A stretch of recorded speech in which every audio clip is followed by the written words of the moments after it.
Welcome to the Always On podcast. I am your host, Duncan MacPherson. And on this podcast, our objective is to enable our audience, to high-performing fee-for-service professionals, to always be working on their business and on themselves, personally and professionally. And to that end, on today's podcast, I had a great exchange with Scott Hamilton, who is on the Pareto Coaches Network, but is the most uniquely qualified business development authority in the areas of creating a multi-family office, a brand within your overarching brand. So I'm looking forward to that. If you do like this podcast, please like and share, tell your colleagues. And if you have any ideas or topics that you'd like to hear us cover on the Always On podcast, please let us know. Thanks for listening. Hi, everybody. Duncan MacPherson, very excited to be joined with Scott Hamilton. This is going to be a very interesting conversation, but also actionable, covering a lot of technical ground. There could not be a more uniquely qualified professional to cover this subject matter. So, among other things, we're going to talk about one of the most profound silver linings that we've seen in the last couple of years is top financial fee-for-service professionals going further up market. And it's interesting, Scott, you talked about, what do they want to do when they grow up? Well, they're growing up market in some cases by growing down, but to establish that brand within a brand where they can position themselves uniquely to have a multi-family office. So before we get into the nuts and bolts, I would love for you to talk about your history, your background, especially your previous life. So you've been a coach and consultant on the Pareto Coaches Network for quite a while now, but it's before that, the level that you played at in working with high caliber clients, along with financial professionals, that gives you such a unique window on this. So thank you for being here, and then take it away with a bit of your history. Yeah, thanks, Duncan. Sure. I mean, this is, definitely ancient history, but that's okay. I think I've been coaching now for almost 4.5 years now with you guys, and it's a pleasure. I just love doing it. Yeah. So before that, I was practicing lawyer in the estate planning area for, 15 or 18 years. And, I tell people that I saw how much money was being made by the insurance salespeople selling insurance to my clients. And I thought to myself, I can probably do this as well as it's being done now, and maybe a smidge better, And so I started a new company, which was called Innovision, still out there. And we worked basically with high net worth families all over the country. And the definition of high net worth ended up being in the I say in our busiest years was probably 25 million and up. I still talk to clients occasionally, but they've got to have at least 50 million now. And most of the ones that I talk to are 100 to 200 million, I would say. And I'm not saying that, it's not a brag or a boast or anything. It's really just, recognition on my part that I want to work with people who have really complex problems. I want to work with people where I can provide a huge amount of value. And, that's where it is. I mean, that's that space. I mean, I kind of worked my whole career to build up a skill set to be able to work in that marketplace. So, I probably around 2002 or 3, we started Innovision and grew it to about 20. I think we had about 20 people working for us. It's a good sized company and very successful until the tax law started to change and they started to, creep up the exemption, which I'm sure most of the people online are familiar with. That didn't kill the company, but it killed the need for a lot of people. So we had to do exactly what you're talking about. We had to shrink pretty fast, and we did. And then really just focused in on the really high end of the market. And that was it was a ton of fun. So, I've got that experience working with really challenging, really successful, really high net worth people that I think is helpful, certainly for the people who are trying to get into this marketplace, or maybe they're already in it and they want to expand, further. They're liking it too, and they're seeing that the challenges are it's just great. It's a lot of fun, and if you've had a really nice retail practice, but you're kind of tired of it and you're just looking for more zing, this is definitely an area to be in. I mean, it's just, for the right person, it's a huge amount of fun. Well, we were talking yesterday, and if I heard you correctly, because we want to ride the track on both sides of the quantitative and qualitative, but I think you told me yesterday that as you went further up market, the degree of personal fulfillment and also the appreciation level of those higher caliber, more complex clients, it was greater as well. Yeah, and this is something that I think it bears just talking about for a minute here. Like, a lot of people think they might want to get into this space, but it's incredibly challenging. The needs and the ability to pay for what they need is just completely different. Cash flow is usually not as much of an issue, but finding places to put money is an issue. People who worry about what to do with money, I mean, everybody worries to some degree about what money might do to their kids. But when you've got, $500 million, it's just a different game, and at that level, there's many more stakeholders than just your immediate family. I mean, that money can go for generations, people you don't know. And in a lot of the cases that I worked on, they were large but small businesses, 800 employees, maybe 500 employees. So good size, right? But a lot of the owners, one of their key concerns was like, I don't want to just make my kids rich. I mean, I want to make sure that this business continues to support the community. In a lot of these cases that I worked on, the business employed everybody, everybody within 20 miles of the business, usually small markets. If that business was sold and moved, I would have been devastating for the communities. So, this is what I mean. The issues are, I mean, that's just one example, but the issues are just multiplied like crazy with the numbers. And I just loved it, right? So the reason I'm saying it is because it requires a tremendous amount of effort, a lot of digging, a lot of willingness to admit that maybe you don't know everything and you've got to partner with other people to deliver the level of service that's really going to satisfy this type of a client. So yeah, so for me though, as you say, I mean, I'm just jazzed. It's just every day you wake up and you go, I don't know what today's going to bring, but it's going to be exciting. And that's a cool feeling for me anyways. I'm sure for others, but certainly for me. That's a great spot to be in. And that's very gratifying to hear about the commonality of some of these very high caliber business owners who are very much fixated on the legacy and the ripple effect on the other side to their employees, to their community, and of course their family members, not just hitting their number and giving that part of it meanings. That's very, very good to hear. We got so much ground to cover. And of course, I asked you yesterday to send me some information to prepare me, and you just buried me. So this will clearly not be a one-off conversation, and this is clearly emerging as a pattern. And I don't want to oversimplify this because you and I are in consultations with teams that are actually building this out in real time.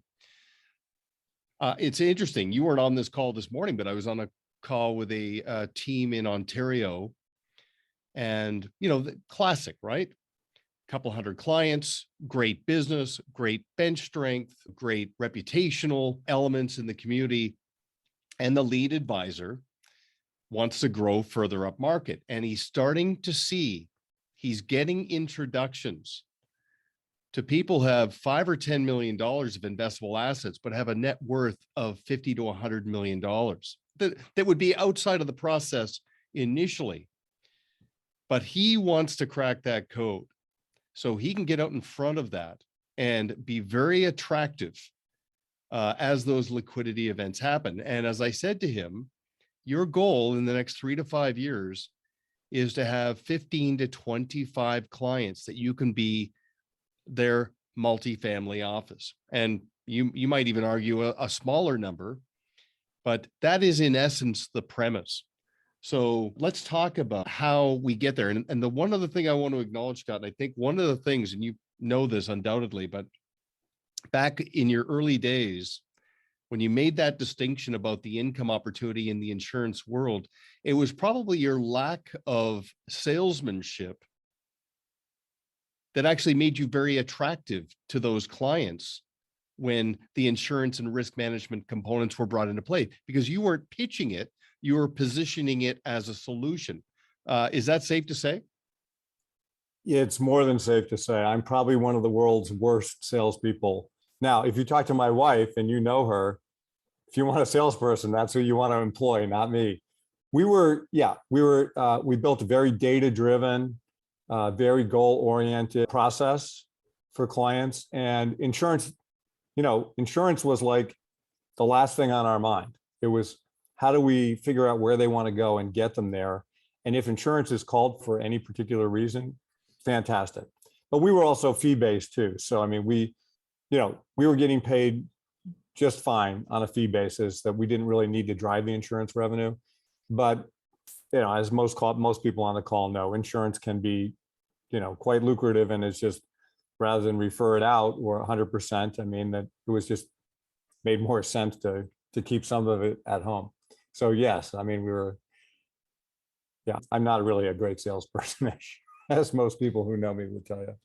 Well, but again, part of your charm is because you're completely transparent, you have the technical ability, and you're client-centered always. So I'm not sure if you want to start here, but the one thing I want to talk about in terms of a financial professional reimagining their role, their relevance, their sense of purpose, all of that, a big part of it is in establishing, formalizing, and professionalizing a value-added support team, which I would refer to as VAST as an acronym. So value-added support team. Over the course of the last couple of months, I've been insisting that advisors make contact with M&A professionals, trust professionals, business brokers, to just basically buy some of their time, understand a day in the life and their expertise, and figure out where they fit, how they can engage these professionals in their value-added support team. Do you mind if we start there just for a second? I know we've got a lot of other ground to cover. Yeah. Frame it up a little bit for me. I mean, I agree with you. I mean, I think that, there's the core, just to take a step back for a minute.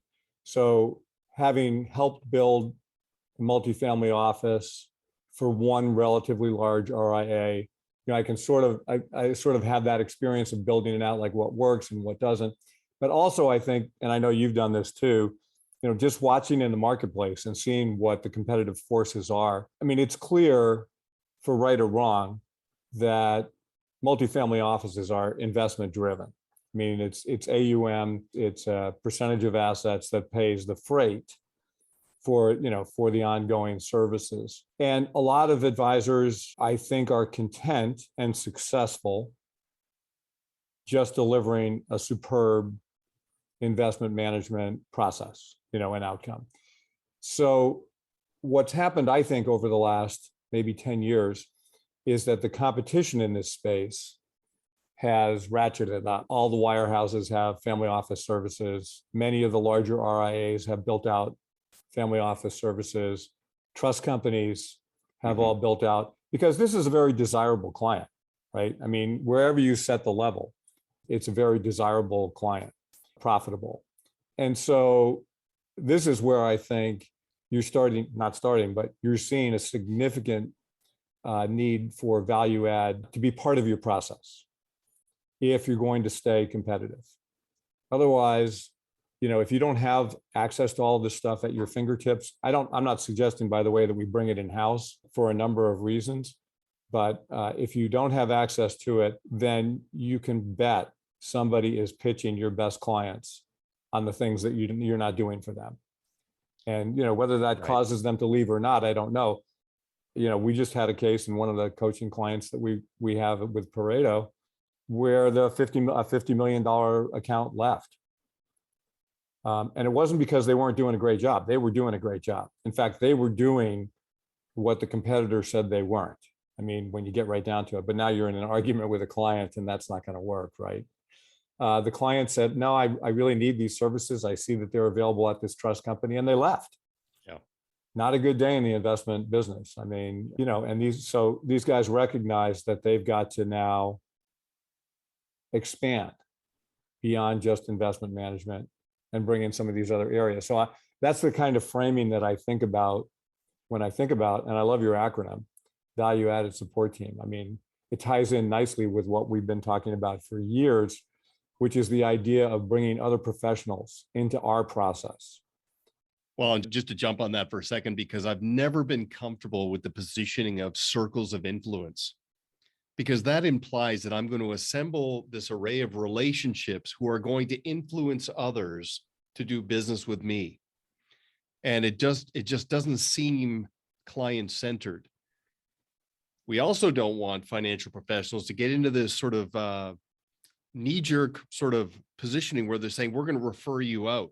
No, we're going to engage these other service providers into the process.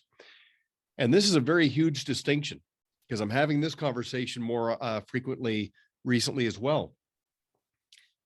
I'm constantly hammering on our clients on their enterprise value. And of course, most of them base their enterprise value on AUM. And I say to them, look, you're a fee-for-service, knowledge-for-profit professional. Write AUM down and then put a line beside it. And then on the other side of the line, write down IP, intellectual property. I want the value of your intellectual property to rival the value of the AUM. Now, some people think that's a fantasy. It's not a fantasy. We see businesses now that are no longer 2 or 3x. They're now 6, 7, even more, based on the degree that they are process driven. The secondary benefit of that is the more a financial professional embraces this mindset, I believe they are, not only do they have that intrinsic value, I think they're more relevant to a business owner because they are thinking like a business owner, not a broker, Yes. not just somebody who has that commoditized technical ability.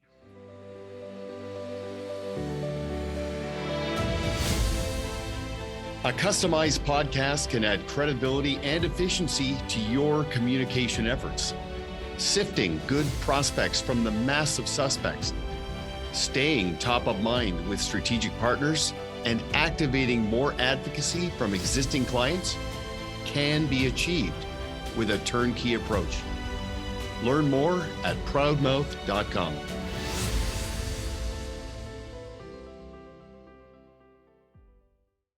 Do you aspire to consistently attract and keep great clients while driving the enterprise value of your business? Do you want to achieve professional contrast by supplementing your technical ability with a consistent client experience driven by best practices?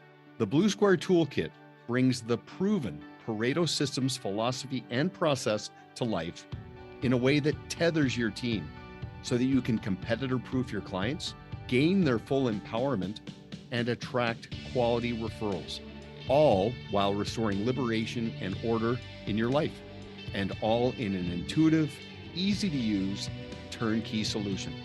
Visit bluesquaretoolkit.com to get your 14-day free trial today. Would you agree that many advisors are reacting to triggering events? So an event occurs and then they deploy the SWAT team to try to go and address those issues, where in fact they should be way out in front of it, future pacing with clients that we have a process in place that will address this as your life unfolds. Yeah, I think so. And so first of all, with my lawyer training, I rarely answer yes or no to a question like that. It depends, right? Is always the answer. But yeah, no, I think that's right. And it's one of the things that I'm seeing more and more as people are starting to think about getting into this market, which is, there's always a hesitation to give up and maybe think about reassigning clients somewhere else. Right. And, I don't think that's necessary. Like, I love your positioning of brand within a brand, right? There's no reason that an advisor can't build a team to support clients at all levels. Yeah. Right. I think that's totally doable. And what, your idea here of process and running a business, this is the key, right? This is the key to that. You have to have processes so that you know that all the clients are being well taken care of. They may not be being taken care of by you. Everybody's getting a great experience all the way up and down the chain. So yeah, I totally agree with that. Well, as we, on that consultation yesterday, you and I did, I mean, that we reinforce the positioning that you're doing the 80% disservice by keeping them in the status quo. And it's not a handoff, it's an elevation to a different person on the team who is deploying the same practice and process. Okay, so arguably, the lead advisor's B client becomes somebody else's A client, but they're not winging it, being left to their own devices. They are creating a client experience based on those best practices and deploying the process to put the pieces of the puzzle together. And then, of course, liberating the advisor. So I do want to jump to some of the positioning and the future pacing with the 25 clients in terms of coming. But do you think so far in this conversation, we've done an adequate job really hitting on the subject of the benefits of establishing that brand within the brand and maybe the risks in not establishing the brand in the brand? I'd like your feedback on that before I move on. Yeah, I'm less sure about how I think about the risks of not doing it. Because I think that there are people who are going to struggle moving into that market. They've done a fantastic job building what they have and very successful. I mean, that a lot of the people that we talk to are monstrously successful. And to me, they've got to be committed either to bringing on talent internally or externally to work in this market, or they got to want to do it themselves. Just like saying, I think it would be a good idea to work with people that have 50 million is going to be, without more preparation and more commitment, is going to be tough, if not impossible. So to me, it's like a preliminary decision that has to be made. Do I want to be in this market? Do I want our team to be in this market, right? And if we do, fantastic, right? Then it's like everything else. If you know where you're going, it's much easier to get there. And that's true here, I think. So am I hearing this properly, that it's not just the opportunity to the advisor, the decision to opt in based on, like you say, the commitment? It has to be as much about responsibility to myself and my own pursuit of self-actualization, but also a responsibility to a client. I don't want them to outgrow me or feel that they've outgrown me. And we've seen it, as those numbers get bigger, more money, more complexities, sometimes more problems, doing them a disservice by not embracing this. I guess balancing the opportunity with the responsibility. Am I overthinking that, or? No, I think you're 100% right. I'm trying to remember the old thing about, the dog chasing the car, and what do they do when they catch it, right? I mean, it's the same thing here. Like, I can't overstate the demands that someone with 25 or 50 million will put on a team. And they're totally respectful about it. It's not like they become jerks all of a sudden because they sold their business and they got a lot of money. It's just that they sold their business, they got a lot of money, and now all of a sudden their life has changed. Yeah. In a lot of ways, more than just, are we investing properly? I think a lot of people underestimate what it means to become suddenly affluent. Even if it is that 25-year overnight success story for a business owner, like it was sort of inevitable, it was coming, but it gets real fast. And there's so much going on, so much complexity. I got to come back to the dog thing for a second, because you reminded me of one of my kids sent me a video of a dog, very much like one of ours, barking at a bird. and as tough as you can imagine, like just mean, angry dog, small dog, barking at this bird. And then the bird looked down at the dog and flew at the dog. And the dog just lost it, freaked out, ran away, terrified. Yeah. So basically, your analogy about the dog in the car. But yeah, so there's a lot to consider here. If you could ease in to some of the elements, because I know you've got this built out approach, and we are actually refining and optimizing it now in real time with consulting clients that are going to this next level with us. Some of the initial elements on a checklist that a team needs to consider to commit to this and then start chipping away. Some thoughts on that? So, yeah, I mean, I think I think it's a long checklist, first of all. I mean, I don't want to undersell that, but I also want to say it's completely doable, right? Just about everybody that we work with, I say, has the brains and the skill and the, willingness to work hard that would allow them to be successful in this area. So, I mean, I think it's really more just decision. Do I want to do this or not, right? They've got the capability. So I think there's a couple things. First of all, they've got to get their own house in order, right? Which is, of course, one of the things that we do every day with people is, again, not that there's anything wrong with what they're doing, but it is the case in every team I've worked with through Pareto that they have a large number of households that are not being served. Nobody's really paying attention to them. And it's because they don't have a lot of extra time to work on them. They don't have the staff to work on them and so forth. Mm-hmm. And I mean, you and I both know that hurts the business. I mean, those people, those households who are not getting the advisor's attention are taking the attention of the team, the rest of the team, in a big way. Certainly not one by one, but as a group. And it's frustrating to everybody on that team to do that. So one of the things that I think makes sense is to start thinking about how are we going to run this business going forward. If we need to hire people, let's hire them. And let's segregate that business if we're going to hold on to it. It may be that they don't want to hold on to it. I mean, I've seen them. Mm-hmm. There's another talented advisor in our office. He's not on our team. She's not on our team, but she's got the time, or he's got the time to work with these clients. And we want them to be served. I mean, the advisors have every intention of serving them. It's just how much time in the day is there, right?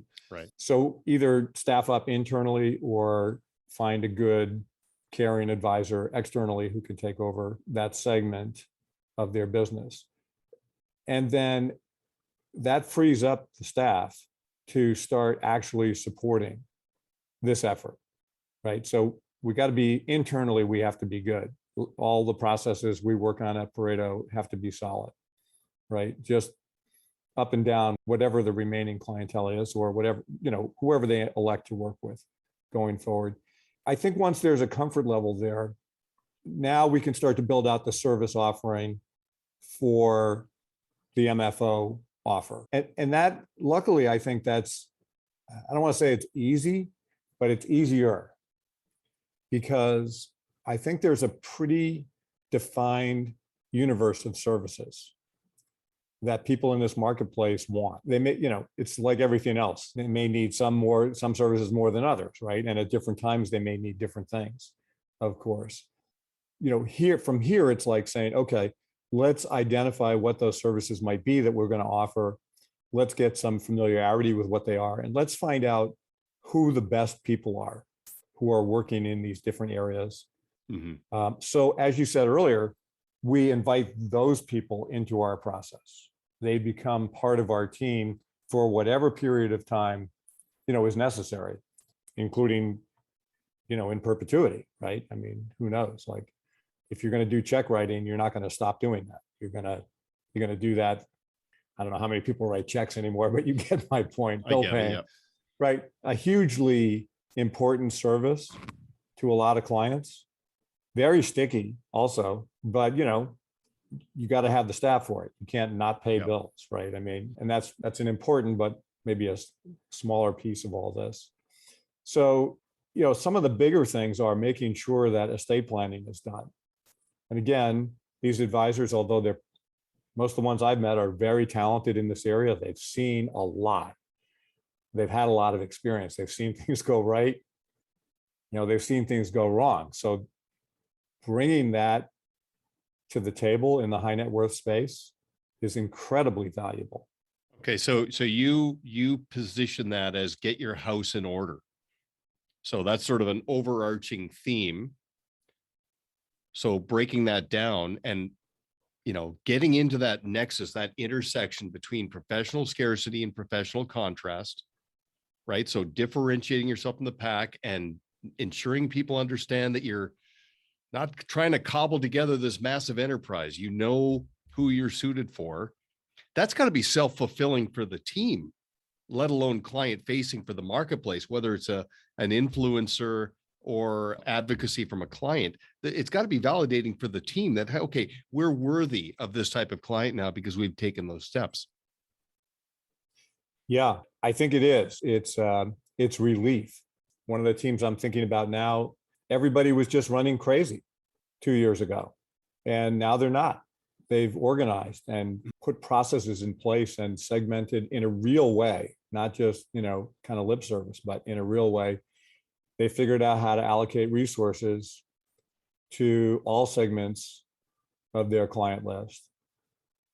And it's just, it's night and day. Yeah. And it's allowed them, there's a couple of advisors on that team. They just brought in like a massive amount of new money from a client because they were able to now. Would they have gotten it anyways? They just said on the phone, I don't know. But we definitely were confident that we could handle it because we've cleared the decks. Everybody's getting served and everyone's got a place. So yeah, I totally agree with that. I want to come back to this, but something occurred to me. When somebody has a liquidity event, gets busy, noisy, complex, who's doing the chirping into that client's ear that you've got to consider going over to this trust firm or you've outgrown this advisor? Who's doing that chirping? Who's creating that doubt? Is it within or is it an external thing? It could be within. It could be the CFO who's doing that. Mm-hmm. For these larger companies, and there's nothing wrong with this, but a lot of these CFOs are coming from larger, accounting firms, and they've had relationships with bankers and M&A people from some of the investment banks or the investment side of the banks. And so it could be internal. If it's not internal, it's definitely going to be the M&A team, right? So if we hire a bank, an investment bank, to come in and do M&A, the M&A work and run that, sales process, you can bet that they've got a cross-selling meeting going every week, with the investment management side of that bank, looking for opportunities. And again, I'm not saying there's anything right or wrong about it, right? But it's important to have an awareness. They're going to be pitched hard, right? Invited to New York for a weekend, meet the president. It depends on the size of the client, of course, but meet the president of the bank and go out to, it's hard for a lot of advisors to keep up with that full court press. Well, and it's interesting. I had one advisor say to me, that used to be intimidating. And then I realized through feedback from a couple of people that it was not greener on the other side. After the fade of the overpromise, underdeliver, after they've, got their win, the experience fizzled out quite dramatically. So I think that's pretty important to keep in mind. I want to ask you a couple more things, but just in the spirit of a call to action, if anybody listening in wants to just get their head around this opportunity, this responsibility, and our capability, I would encourage you to consider a gap analysis conversation with Scott on reimagining your trajectory and your growth model, and if this might be a good fit for you. I want to talk a little bit about communication and priming the pump. Once an advisory team says, okay, we want to do this. We're bought in. We get it. We've got our checklist. We're going to chip away. Now comes the moment of truth, communicating this, positioning this, not pitching it, positioning it with clients. I mean, we just had that consultation yesterday where we walked through some of this brand within a brand messaging. I'd like to spend a couple of minutes on that if you're okay, because I think it's very, very powerful just to demystify. So a lot of advisors are planting seeds with their clients that this is coming. They're not going over the top on setting expectations. They're just future pacing.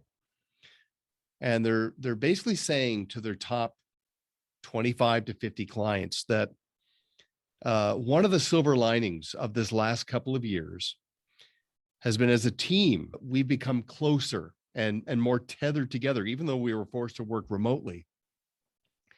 And we're so rejuvenated.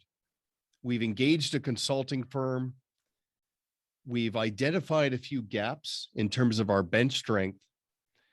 And we are addressing and optimizing our process to get out in front of our clients' evolving needs.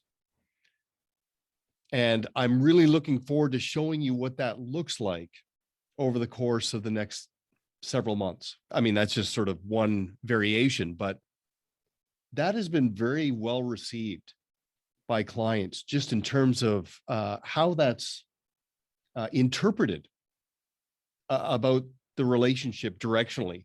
Thoughts on that? Yeah, I've heard you talk about this a lot, and I've, of course, stolen it and use it myself.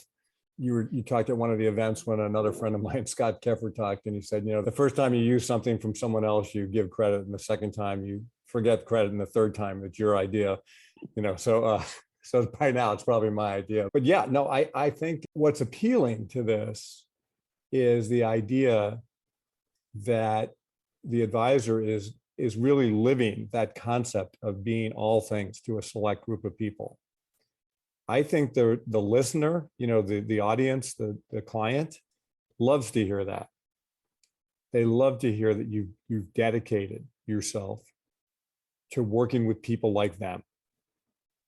You're not across the board. You're not stressed, but you're bringing your years of experience in most cases to bear to help them succeed. And I can't think of a more powerful message.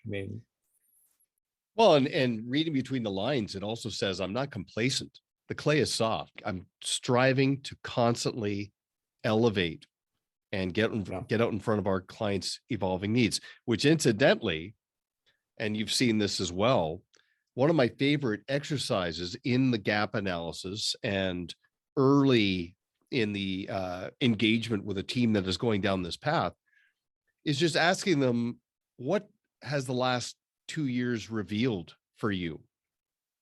And, we talked about this yesterday as well, but what I've seen, the pattern is 5 things. First of all, these teams that embrace this, their sense of purpose and calling has been completely rejuvenated. Okay, so any sense that I was sort of sleepwalking, that's gone. I have a bounce in my step again. Okay, that's number 1. Number 2, it is as a lifelong planner, understanding a client's evolving needs and that inflection point around those suddenly affluent liquidity events. Third thing, the importance of bench strength and having that built out team, and in some cases overbuilt, but that's good because, obviously the business will grow into it. Fourth, that very important distinction that you have great clients that love you and trust you, but do not have the complete picture. They are not aware of your full array of capabilities and how built out your process is as their life unfolds. And then lastly, reimagining what growth really is. And the correlation between how many relationships you manage and how much money you will manage, and the size and the value of the business that you will manage. And when that number of relationships goes down, the other 2 generally go up. quite dramatically. Anything you want to add to that in terms of what's been revealed as people sort of go into this next frontier? No, I think you're right. I mean, I think that, this whole issue with the pandemic and the uproar that it caused has given people a lot of opportunity to think about what they want to do in the future at all levels. In my own personal story, it's caused me to rethink a lot of things that I have been doing and what I want to do with the future. So, I'm like right in the mix with everybody else. So I think, I think it's a great time to be making this decision, making this determination, and, using this context really to affect change. I mean, I think it's an awesome time. Well, everybody listening in, as you get to know Scott better, yeah, you're right. Tremendous opportunity. And, in your own life, Scott, you came to a fork in the road and you really thought it through, and then you created a plan. And then most importantly, you acted, which gives immense credibility to you as a coach and a consultant. And so I think one of the takeaways is think about it, think about the opportunity, think about the steps that need to be considered. So plan it through and then take action. Think, plan, act. And I think where somebody could go from here to obviously avoid some of the DIY consequences is to consider that gap analysis with Scott. Even if you don't decide to pursue it through, just thinking it through in and of itself will be a great exercise. Again, we scratched the surface. So I would think, as we discussed yesterday, maybe a recurring quarterly conversation around the brand within the brand. But I'll leave you with the closing comments, and then we'll get you back here real soon. So, yeah, I mean, I would just encourage anybody who's thinking about this to pursue it. I mean, I'm not saying you do it, but I would pursue it. If you have that kind of even an inkling, it's unbelievable working in that space. It's unbelievable. The people that I worked with, the creativity, really the genius. I mean, I felt a lot of times just so privileged. I mean, I really literally felt like I was touching genius in a lot of these cases, right? And that is just amazing for me anyways, right? It's not just about the money. The money is important, but like for me, it's just like, wow, I'm just so lucky that I got to meet these people. And I think it comes back to like, we're building out more resources at Pareto for this area.